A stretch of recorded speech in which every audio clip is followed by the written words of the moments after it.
Bonjour à tous, bonjour à toutes. Merci de m'accueillir dans votre super groupe. En fait, je suis très content de découvrir cet espace de réflexion. Merci Fabien de m'avoir invité là, à présenter et à venir vous rencontrer.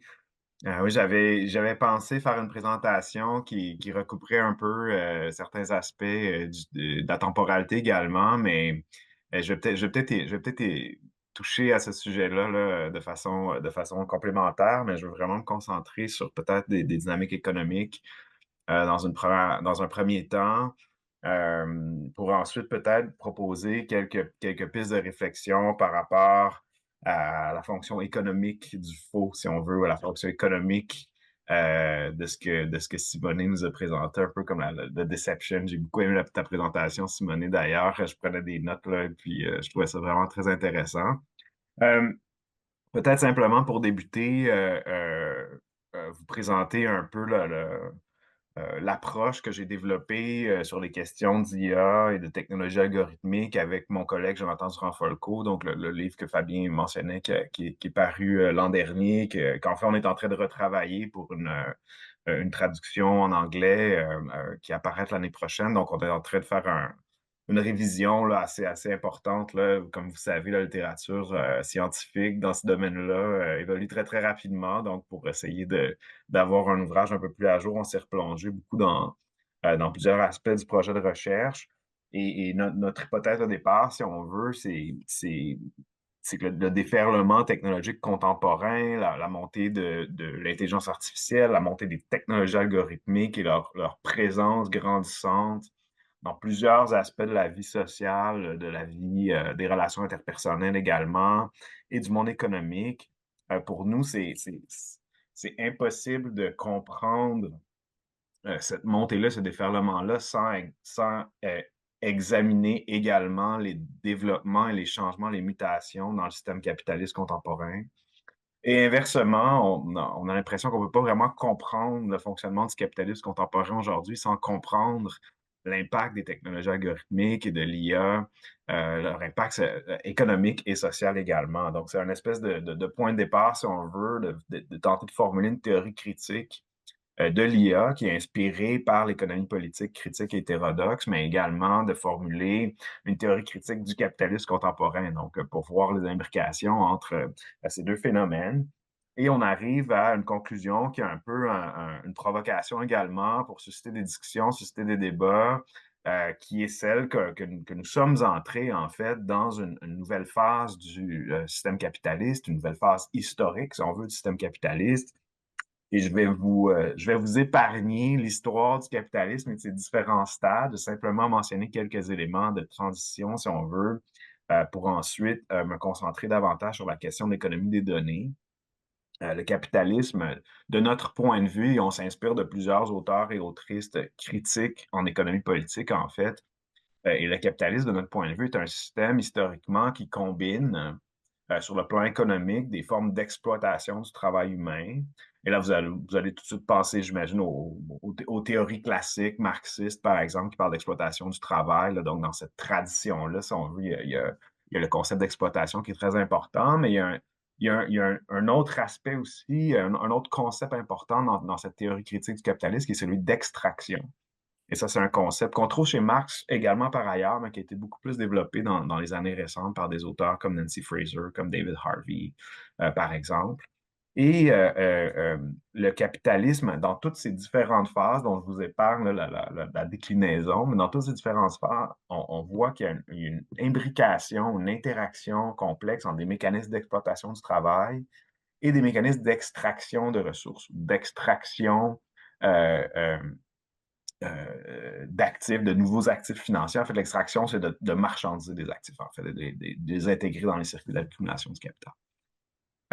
Ce qui est nouveau, à notre avis, dans le capitalisme, ce n'est pas la fin de l'exploitation du travail, ce n'est pas non plus une sortie du capitalisme. Hein. On a vu aussi des thèses récemment qui parlent de techno-féodalisme, par exemple, de sortie post-capitaliste non souhaitable ou non heureuse vers quelque chose de peut-être encore pire, en fait, du côté du techno-fédéralisme. Nous, on croit que ce qui s'est transformé dans les dernières années, c'est l'entrée en scène économique, si on veut, de nouveaux mécanismes d'extraction.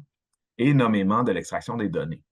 Donc, en fait, notre examen de la configuration du capitalisme commence avec ce constat, si on veut, où on identifie un nouveau mécanisme de création de valeur économique, de monétisation de nouveaux actifs, et ces actifs sont les données.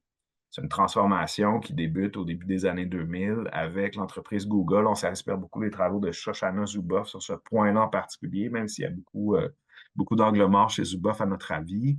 Euh, et puis, on se rend compte qu'il y a un phénomène, une nouvelle façon de monétiser l'extraction des données et de transformer les données, d'une part, en marchandises. Donc, les entreprises peuvent utiliser les données pour produire des marchandises que Zuboff appelle des produits prédictifs, qui peuvent être vendus à des annonceurs, par exemple.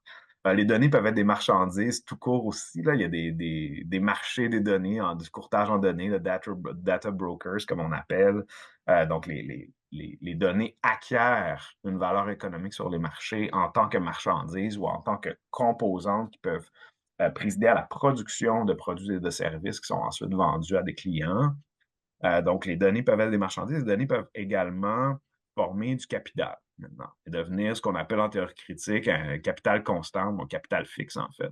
Et ça, c'est le phénomène où on voit l'extraction des données d'une part, qui est combiné avec des formes de travail digital. Fabien évoqué le travail digital tout à l'heure. Et la combinaison entre l'extraction de données et le travail digital permet de produire, par exemple, des algorithmes. Et les algorithmes peuvent devenir un capital constant pour des compagnies. Par exemple, l'algorithme de Uber lui permet de produire bon, des trajets, donc des services. L'algorithme de Facebook lui permet d'organiser des faits d'actualité, etc. Donc, l'algorithme devient un moyen de production, en fait, utilisé par les entreprises afin de générer des marchandises, des produits, des services qui créent une valeur économique. Donc, en gros, notre argument sur le plan de l'économie politique, c'est que dans le nouveau stade de ce que nous on appelle le capital algorithmique, il y a des nouvelles formes d'extraction qui viennent se combiner à l'exploitation du travail en général dans l'économie et des nouvelles formes de valorisation et de monétisation d'actifs qui font maintenant partie de ce que nous on appelle l'accumulation du capital. Donc, c'est une thèse qu'on développe sur plusieurs pages dans le livre. Là, je vous donne les grandes lignes, en fait, de c'est quoi notre avis qui est nouveau, ce qui nous autorise à parler de nouveaux stades du capitalisme. Et vous voyez l'importance de la donnée, de la valorisation de la donnée, et donc l'importance de mécanismes d'extraction des données. Et nous, on interprète le déferlement des interfaces, des réseaux sociaux, des techniques ou des applications, pardon, dans l'espace social, dans nos appareils connectés, mais aussi dans une panoplie d'objets connectés. On interprète ce déferlement-là de technologies algorithmiques comme le résultat d'un impératif économique qui est un impératif d'extraction de données. En fait, plus on a de données, plus on est capable d'en extraire, plus on est capable de jouer sur les marchés des données, jouer dans cette économie-là et accumuler de la richesse. Et on voit à partir des années autour de 2000, entre 2005 et 2015, de vastes changements dans l'économie où les entreprises qui sont en mesure ou qui pratiquent ce modèle d'affaires, si on veut, de valorisation des données, vont acquérir une place prédominante dans l'économie mondiale. Et une espèce de transfert, si on veut, euh, de l'avant-garde du capitalisme mondial, du secteur financier, qui était dominant, à notre avis, dans le capitalisme néolibéral jusqu'en 2007-2008 et la grande crise, vers le secteur des hautes tech, qui, par toutes sortes d'une conjoncture historique et économique assez complexe que je vais pas passer en revue, mais qui acquiert une position enviable sur le plan de la capacité d'attirer des investissements, en fait. Et on voit, par exemple, sur le plan de la capitalisation boursière des entreprises au niveau mondial, un vaste changement de l'avant-garde et des plus grandes compagnies au monde. Juste avant la crise de 2007-2008, par exemple, le top 10 des compagnies en termes de capitalisation boursière dans le monde était composé de compagnies financières, de beaucoup de compagnies d'extraction d'énergie, ExxonMobil et tout ça. Et qu'on fait le même classement aujourd'hui, presque 20 ans plus tard, en fait, Et à notre avis, donc, dans la nouvelle phase capitalisme algorithmique, je pense qu'on est rendu à 8 des 10 plus grandes compagnies du monde qui sont des compagnies de tech. Et là, j'ai inclus NVIDIA, TSMC, bon, là, je les inclus dans cette catégorie-là avec les GAFAM, en fait. Et même si on avait fait si on faisait le classement en 2021, là, avant que le gouvernement chinois démantèle Simple, par exemple, Alibaba et Tencent en plusieurs entités différentes, le top 10 aurait eu les grandes compagnies du capital algorithmique chinois également. Donc, pour nous, il y a un changement important dans le capitalisme. Ça explique, à notre avis, la montée des GAFAM, ça explique le déferlement technologique, ça explique la compétition entre les grandes firmes technologiques pour développer des IA, pour développer des technologies algorithmiques. Ça explique la grande capacité d'investissement aussi, le pouvoir économique de ces compagnies qui se traduit aussi en pouvoir culturel, social, politique dorénavant. On a vu Elon Musk avec sa casquette Dark MAGA, donc la casquette noire.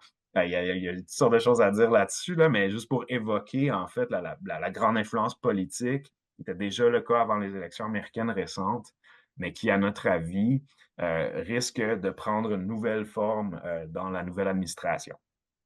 Donc, nouveau stade du capitalisme, surtout ce qu'il faut retenir, je pense à mon avis, c'est l'importance des mécanismes d'extraction des données. Et là, au départ, dans la présentation, je voulais décliner un peu comment ça se traduit dans l'expérience du temps euh, de la population générale. J'avais fait des études, en fait, en utilisant les statistiques d'usage du temps. Donc, il y a le Time Use Survey aux États-Unis, il y a StatCan qui fait ça aussi, qui calcule en fait les emplois du temps des gens et qui fait des statistiques générales là-dessus. Et ce qu'on se rend compte en fait, c'est que dans les études du temps, il y a des catégories qu'on hérite de l'histoire et de la modernité industrielle également, qui sont très, très statiques. Et par exemple, temps de loisirs, temps de travail, qui sont des catégories de temporalité qui sont surtout définies par rapport à l'économie politique qui les soutient. C'est-à-dire que le temps de travail, c'est le temps passé employé par un employeur qui est rémunéré. Bon, ça compte pour temps de travail. Temps de loisir, c'est le reste qui n'est pas passé, par exemple, dans un temps de production économique. Et ce qu'on voit avec le nouveau stade du capitalisme, à notre avis, c'est un brouillage quand même assez très important entre ces différentes catégories de temps social, où, par exemple, on voit la montée dans les statistiques d'usage du temps, on voit la montée de catégories comme celle du temps d'écran, par exemple, ou du temps passé connecté avec des médias, du temps passé en interaction avec des technologies algorithmiques ou des interfaces numériques, qui monte et qui déborde des catégories traditionnelles de temps. Donc, c'est-à-dire, on passe du temps autant au travail ou dans les loisirs, ou même le temps de sommeil dorénavant, qui est connecté à des médias, qui est connecté à des interfaces algorithmiques, qui est connecté aux médias sociaux, etc. Et donc, pour nous, ça implique une espèce de nécessité de repenser les catégories de temps dans leur fonction économique, au sens où dorénavant, étant donné que l'interaction avec les interfaces algorithmiques produisent des données qui participent de l'accumulation du capital, ben, on produit des données également dans notre temps de loisir quand on interagit avec des applications, même dans notre temps de sommeil, si on a un smart bed ou des applications, par exemple, qui mesurent le données.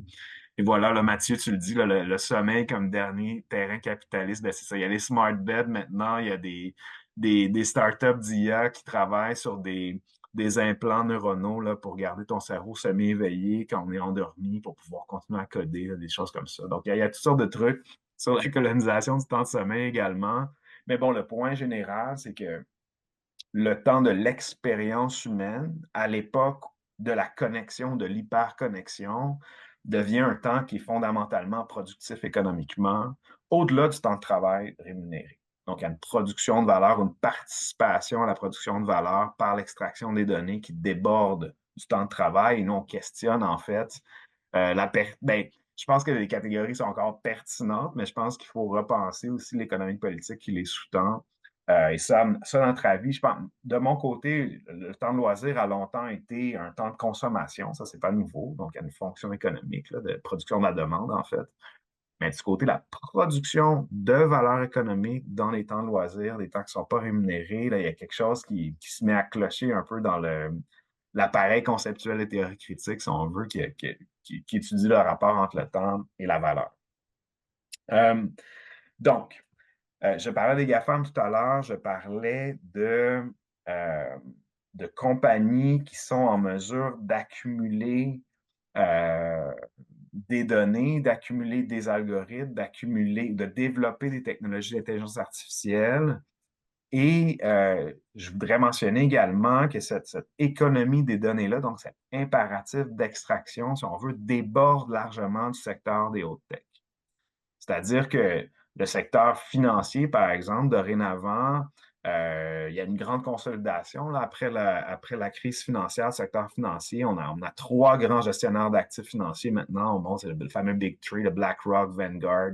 Euh, et puis, ces compagnies-là utilisent des technologies algorithmiques dans leurs opérations. En fait, leurs opérations sont presque entièrement algorithmisées, là, pardonnez-moi le néologisme.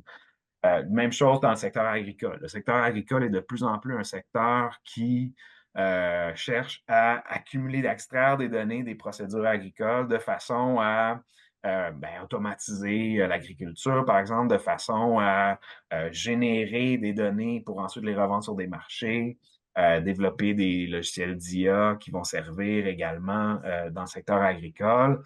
Et là, je pourrais passer tous les secteurs un après l'autre. Et ce qu'on voit, c'est que il y a une reformulation des stratégies économiques des entreprises qui veulent bien sûr toujours produire des produits et services et les vendre sur le marché, s'accaparer des parts de marché, mais il y a tout l'aspect de l'économie des données qui est entré dans les secteurs où les entreprises extraient des données également, développent des algorithmes, développent des logiciels de façon à automatiser la production, par exemple. C'est vrai dans l'industrie, c'est vrai dans le commerce, dans le secteur des services, etc.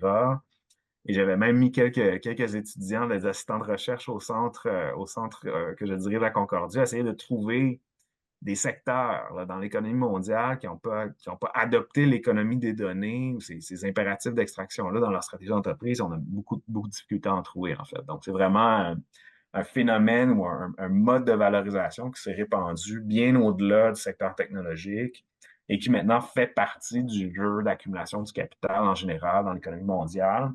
Euh, donc, la capacité d'extraction des données, la capacité de transformation de ces données-là en actifs économiques euh, se déploie sur les marchés comme une forme de pouvoir, en fait, et permet à des compagnies qui sont en avance dans ces technologies-là d'être capables d'attirer des investissements, d'une part, par ce qu'on appelle, nous, le pouvoir économique algorithmique qu'elles ont accumulé. Il y a des exemples, c'est un peu anecdotique, mais juste pour vous donner une idée, là, il y a des compagnies comme Uber, par exemple, la compagnie américaine Uber qui est mondiale, effectivement. C'est drôle parce qu'on regarde le classement, mettons, de Fortune 500, qui est le classement des plus grandes entreprises au monde, du magazine Fortune. Ben, Uber figure dans ce classement-là, là, je pense autour du 200e rang, quelque chose comme ça. C'est vraiment une très grande compagnie capitaliste. Mais Uber, c'est aussi une compagnie, quand on se met à regarder un peu ses chiffres, c'est une compagnie qui ne fait pas de profit. Et c'est quand même assez intéressant, là, du point de vue d'une théorie du capitalisme classique, si on veut, d'avoir des compagnies qui sont parmi les plus grandes du monde mais qui ne font pas de profit. Uber, je pense, dans les 8 ou 9 dernières années, il y a une année de profitabilité. Toutes les autres années, c'est des années de perte. Et pourtant, Uber est une des compagnies les plus importantes en termes de capitalisation boursière. Donc, ils ont une capacité d'attirer des investissements. Et comment Uber le fait? Ben, Uber a développé des algorithmes hyper puissants, un pouvoir économique algorithmique par l'extraction massive de données de tous les trajets que Uber effectue partout dans le monde, en fait. Uber est probablement la plus grande banque de données au monde, produit des algorithmes hyper performants qui, à terme, sont vus comme étant en mesure de, de capable de monopoliser certains marchés dans certaines villes. Et ce pouvoir algorithmique économique-là donne à Uber la capacité d'attirer les investissements. Il y a l'anecdote célèbre en 2016 d'un meeting, une rencontre entre le président, directeur général de Uber et le prince saoudien Mohammed Ben Salman. Et puis, ils se rencontrent, la rencontre dure environ 3 heures, et au sortir de cette rencontre-là, le prince Salman dit que les fonds saoudiens vont investir 3 milliards dans Uber. Donc, ça a pris 3 heures. Donc, ça, c'est une capacité d'exercer du pouvoir sur le marché à cause de l'accumulation du capital algorithmique dans une entreprise comme Uber. Et on voit une espèce de découplage entre le pouvoir marchand, le pouvoir économique et la capacité de générer des profits, qui est très, très intéressante en fait et très, très compliquée à analyser sur le plan de la théorie critique du capitalisme. Mais pour nous, c'est quand même assez important de noter, là, il y a quand même des changements importants dans certaines dynamiques économiques historiques des économies de marché. Donc, je dois être rendu autour de 20 minutes. Je vais terminer avec euh, trois, euh, trois idées, en fait, qui me sont venues là, vraiment ce matin. En fait, pour vous dire la vérité, j'essayais de trouver des manières de faire des liens avec les thèmes qui vous intéressent là, par rapport à la tromperie, par rapport au faux. Et j'essayais d'aller du côté peut-être de la fonction économique du faux, si on veut. La fonction économique de la tromperie. Et j'avais peut-être trois idées générales à partager. Et peut-être que ça va être un flop total ou peut-être que ça va susciter des discussions, des réflexions, on verra. Mais la première idée, ou la première, peut-être une première fonction économique du faux à laquelle on pourrait penser, j'allais du côté des fausses nouvelles, de la désinformation en contexte d'infodémie. Donc, c'est un concept avec lequel on a travaillé un petit peu dans le livre. Et il y a une fonction économique, en fait, qui est reconnue aux fausses nouvelles. Et je suis sûr qu'avec tous les experts qui sont ici, vous pourrez me corriger si je me trompe, mais je me rappelle d'avoir vu dans des études euh, des observations ou des mesures où on voyait que les fausses nouvelles, par exemple, ou des éléments de désinformation bien calibrés arrivaient à générer davantage d'attention, arrivaient à circuler plus vite, par exemple, sur les médias sociaux, à générer davantage d'engagement. Et on voit une fonction économique importante aussi où l'engagement est producteur de données. Donc, une des fonctions fondamentales, si on veut, d'un réseau social ou d'un écosystème algorithmique, c'est de générer de l'attention afin de générer des données sur les utilisateurs. Donc, il y a une fonction économique du faux ici, et je me rappelle avoir vu quelques études là, qui allaient dans ce sens-là.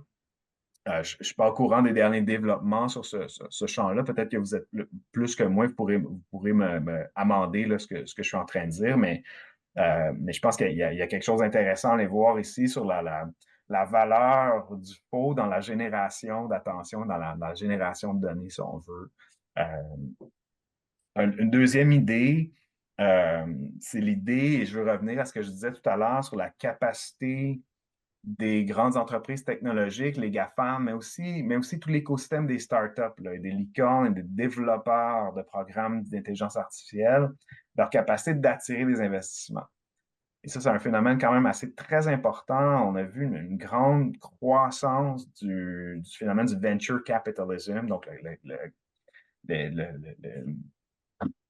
les investissements qui se font au départ dans des compagnies, dans des startups, avant que ces compagnies deviennent des compagnies publiques cotées en bourse, par exemple. Des investissements par ce qu'on appelle, je m'excuse, j'ai les termes anglais, là, le private equity funds aussi, qui sont des fonctions très importantes dans le financement des compagnies d'IA, des compagnies algorithmiques, grandes et petites. Et il y a une espèce de phénomène culturel qui vient accompagner ça, qui est celui d'un hype ou d'un battage médiatique vraiment très important dans la manière dont les startups et les grandes entreprises présentent leurs technologies au public. Et dans ces présentations des technologies au public, il y a des promesses qui sont faites qui, à mon avis, relève de la tromperie et du faux. C'est-à-dire, bon, l'exemple typique, là, c'est Elon Musk qui, depuis 2010, à chaque 2 ans, dit, bon, on va avoir des véhicules autonomes chez Tesla dans 2 ans. 2 ans plus tard, il revient, dit, ben, dans 2 ans, on va avoir, là, on est rentré, ben, dans 5 ans, on va sur Mars. Donc, il y a une espèce de fonction ici du mensonge ou de la morse ou de la promesse, si on veut, qui est intéressante ici comme mécanisme de battage médiatique en fonction d'attirer des investissements qui sont réels, qui sont dans espèce sonnante et trébuchante, mais qui sont canalisés, si on veut, par une espèce de discours public qui présente l'IA pour ce qu'elle n'est pas, en fait, ou qui présente une version de l'IA pour ce qu'elle n'est pas encore, qui présente une version des technologies algorithmiques comme ben, largement inspirée de ce que Evgeny Morozov appelle le solutionniste technologique, c'est-à-dire on va régler tous les problèmes avec l'IA, donnez-nous de l'argent. Mais ça se pourrait aussi qu'on détruise le monde. Donc, donnez-nous de l'argent pour qu'on mette en place une IA responsable. Il y a effectivement des mécanismes, là, si on veut, de tromperie ou de faux, de manipulation, si on veut, qui ont à mon avis, une fonction économique importante dans l'accumulation du capital algorithmique. Et le troisième point, je vais revenir en fait sur ce que Fabien évoquait tout à l'heure, euh, le caractère fétiche ou le fétichisme des algorithmes, qui est un concept qu'on développe dans notre livre, en fait, peut-être pas de manière là, complète et totale et exhaustive, mais c'est un concept qu'on utilise ici et là dans notre analyse. Et je pense qu'il y aurait vraiment beaucoup de millage à faire sur cette question du fétiche, sur cette question de l'algorithme, de l'interface algorithmique qui invisibilise une série de phénomènes sociaux, de phénomènes économiques également, par exemple l'exploitation du travail digital, par exemple une espèce de renversement un renversement ou une fausse conception des relations de pouvoir qui sont déployés dans ces mécanismes économiques. Par exemple, dans le livre, on explore un peu les Alexa, là, les Google Home, ce genre de technologie. Et puis, il y a toute une espèce de, de médiation technologique qui fait en sorte que euh, les utilisateurs d'Alexa, en fait, se sentent en contrôle d'Alexa et utilisent Alexa comme un outil qui serait à leur service. Qu'en fait, quand on regarde la structure de l'économie politique de l'utilisation d'Alexa, c'est en fait Alexa qui utilise les utilisateurs et les espaces domestiques afin, bon, d'extraire des données, d'automatiser des processus de consommation, de faire ce qu'on appelle du market cornering, etc. Donc, il y a une espèce de renversement de la perception de la relation de pouvoir qui est intéressante avec l'interface technologique, avec la voix qui est d'Alexa, qui est respectueuse, qui s'excuse quand c'est quelque chose d'un peu croche. Il y a des études qui sortent sur la façon dont les gens traitent leurs assistants domestiques comme Alexa, en leur criant dessus, par exemple, et tout ça. Donc, il y a toute une espèce de dynamique dans la relation entre les utilisateurs, les interfaces qui participent, à mon avis, d'un fétichisme, en fait, d'un fétichisme d'avoir l'impression d'avoir le pouvoir alors qu'on ne l'a pas, mais qui invisibilise, en fait, toute une série d'opérations économiques, sociales, d'exploitation du travail, de délocalisation du travail digital dans les pays du Sud global, etc. Là, je pourrais continuer sur la question du travail, je ne le ferai pas, mais je pense que sur le plan du faux, de la tromperie, il y a quelque chose dans ces mécanismes-là également qui sera exploré, qui serait intéressant. Donc, je vais peut-être terminer ici là, pour la présentation, là, mais c'est ça que je voulais évoquer ce matin avec vous.